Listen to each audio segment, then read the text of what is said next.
Hi guys, magpapawala muna tayo ng ating stress ngayong umaga guys, okay?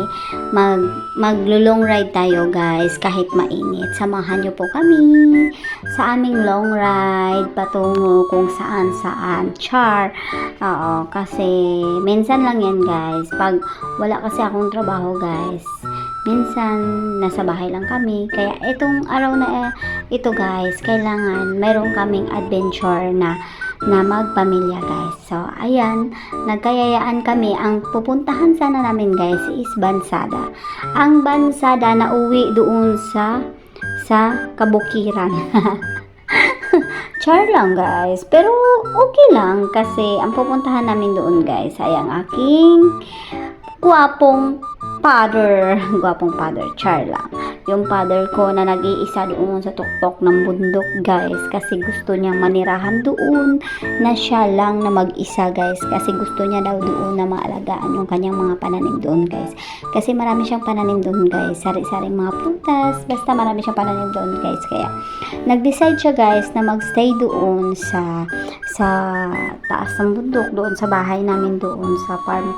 Maganda sana doon guys, kaso lang sobrang layo guys, hindi makaya yung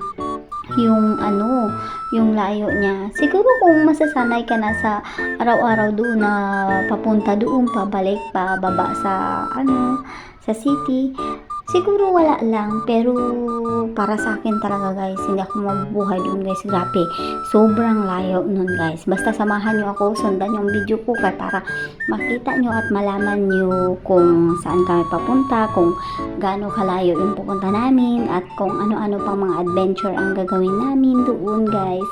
Char lang talaga guys. Basta makikita nyo guys na ano din guys, nang super enjoy kami nung itong araw na ito guys kasi kahit na mainit, na-enjoy namin yung pagra-ride namin papunta doon sa taas kasi meron kami madadaanan na mga bato-bato na daan, merong sapa, basta mai-enjoy talaga kami.